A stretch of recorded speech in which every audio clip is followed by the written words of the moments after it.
If you've ever avoided working with a student who has an injury because you thought, I'm not qualified for this video is for you.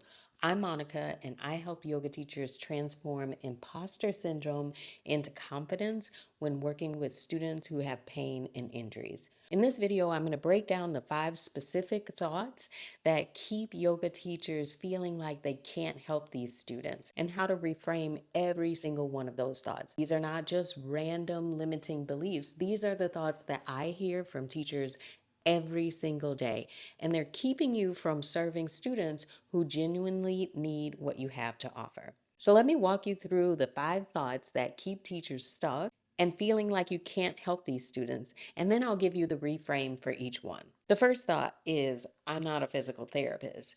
This is the biggest one. You compare yourself to physical therapists and think, well, they went to graduate school, they know so much more than I do, and I have no business working with students with injuries. Here's the reframe. You're not trying to be a physical therapist, you're trying to be a really good yoga teacher who understands modern pain science. Those are 2 different roles, and both are valuable. A PT's job is to assess, diagnose, and create individualized rehabilitation plans. They work one on one with the student for a limited time period to help them with the acute issue. Your job is to create an ongoing community based movement practice over months and years. You offer sustainability, you offer community, you offer the integration of movement with breath and nervous system regulation. A student who finished physical therapy still needs ongoing movement. That's where you come in. You're not competing with physical therapists, you're complementing them. So when that thought comes up, remind yourself, I'm not a PT, and that's exactly why I have something unique to offer. Here's thought number 2. I don't know enough anatomy. You think if you just learned more anatomy, took more courses, read more books, studied more, then you would feel ready. But somehow, no matter how much you learn, it never feels like enough. So here's the reframe. You will never know everything about anatomy. Even doctors and physical therapists don't know everything. If you're waiting to know everything, you're going to be waiting forever. But here's what you actually need to know. Pain is a protective output from the brain, not just a structural problem. You need to know how to create environments where students' nervous systems feel safe, how to use language that helps to reduce threat. You don't need a doctorate in anatomy to do those things. You need to understand modern pain science and how to facilitate safe exploration. The anatomical details of someone's disc bulge or their rotator cuff tear are less important than understanding how their nervous system is responding and how you can help to create safety. Thought number 3. What if I make it worse? This is the fear that paralyzes quite a lot of yoga teachers. It's what if I give someone a cue and they get hurt and then I'll feel like it's my fault? So here's the reframe. Pain is not the same as damage.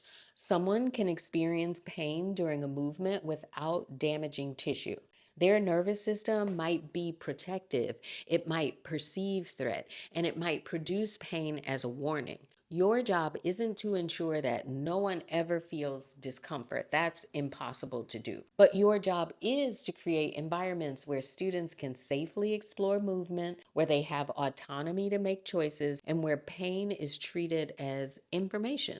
If a student tries a movement and feels pain and they choose to modify or rest, that's successful teaching. They listened to their body, they made a choice, and that's exactly what we want. You make things worse by not offering options, by using fear based language that reinforces fragility, or by taking away student agency. All right, moving on to thought number 4. It's I should refer them to someone more qualified. You think the responsible thing to do is to send them to a physical therapist or a specialized yoga therapist, someone who really knows what they're doing. But here's the reframe. If someone needs medical assessment or individualized treatment, yes, they should see a healthcare provider. But if their PT has already cleared them for movement and said, go find a yoga class, then you're the appropriate person. They don't need someone more qualified, they need a supportive environment where they can practice. And that's literally what you offer. So referring everyone away isn't being responsible, it's reinforcing the idea that people with pain or injuries don't belong in regular yoga classes, and that's not helping them. And finally, thought number 5. Every other teacher seems confident except for me. You look at other teachers and think they must know something that you don't. They must have some kind of training that you're missing, or they possess some kind of quality that you lack. And here's a reframe. Every teacher you admire has felt uncertain.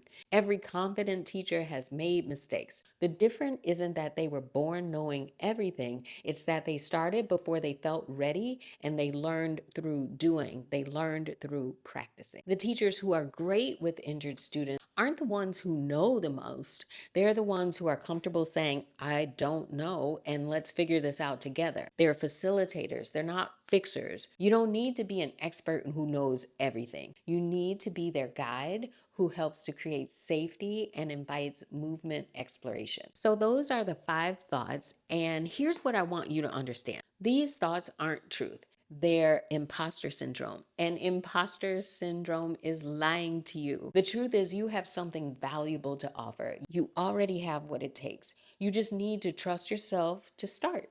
If these thoughts sound familiar to you and you want to work through them, I published a podcast episode on this. It's episode number 115, Mindset, Imposter Syndrome, and Your Scope of Practice. It goes much deeper into transforming what you think is imposter syndrome into embodied confidence.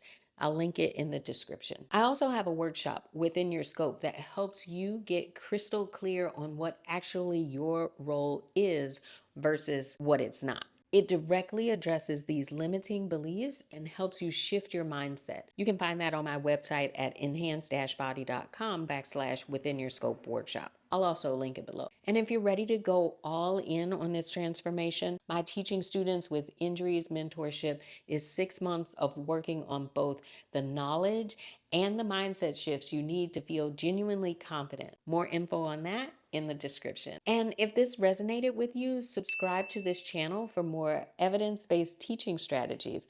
I'm Monica. Okay, bye.